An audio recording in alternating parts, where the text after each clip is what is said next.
Assalamualaikum warahmatullahi wabarakatuh. Hello everyone, I am Dr. Dwi Ariawan. I am from the Department of Oral and Maxillofacial Surgery, Faculty of Dentistry, Universitas Indonesia. I will talk about the secondary cleft palate repair to close the palatal fistula. Cleft palate repair or palatoplasty is associated with various complications, and the most common complication after palatoplasty is the palatal fistula. The incidence of palatal fistula formation was varied among surgeons and cleft centers. M.A.R.S et al. In 1997 reported the incidence rate of palatal fistula around 11.5%, and on the other hand, Smith et al. In 2007 described an incidence of 76%. The incidence rate of palatal fistula depends on several variables, such as the experience of the surgeon, the age of the patient at the time of repair, and the type of cleft palate, and also the severity of the cleft palate. The fistula develop mostly due to the primary repair under tension and also from the post-operative infections. Smith et al. In 2007 introduced the Pittsburgh fistula classification, which classifies palatal fistula into 7 types, which are type 1, fistula occur on the ovula;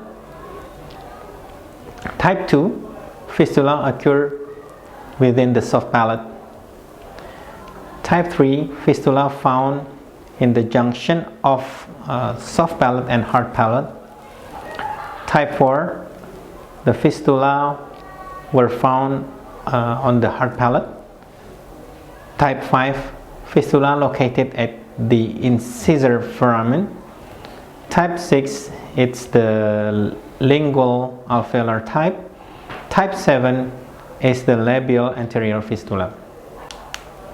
In a study of 64 patients, Dia et al. In 2007 reported that type 3 fistula, the kind of fistula at the junction of soft palate and hard palate, were the most common site of palatal fistula with incidence of 53.1%. Now I will describe about fistula repair using 2 palatal flaps. First, we have to make inspection of the oral site for fistula. We can use a large lacrimal probe, and any fistula communicating with the nose requires a 2-layer closure. Then we can inject local anesthesia with vasoconstrictor with epinephrine for hemostasis.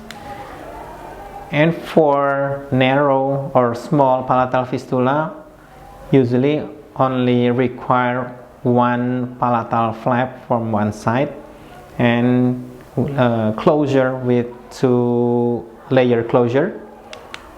But when the fistula is large, we have to use 2 palatal flaps.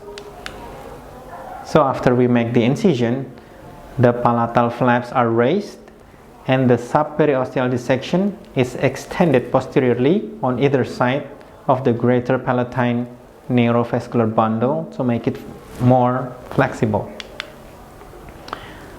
We have to be careful when we release the mucosa around the bundle, and after we release the mucosa, we have to check whether the flap is already flexible and can close the fistula without any tension.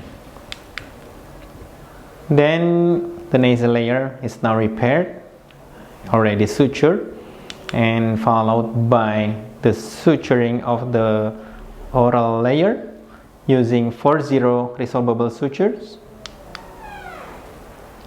Then don't forget, for the post-operative care, we have to observe the airway of the patient, and we have to place an oxygen monitor, and we can give analgesics such as paracetamol for the patient.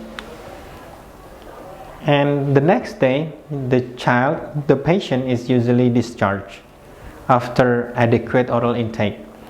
and the patient can have oral liquid diet for 3 weeks and followed by soft diet for the next 3 weeks.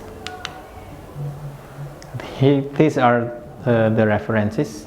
Thank you very much.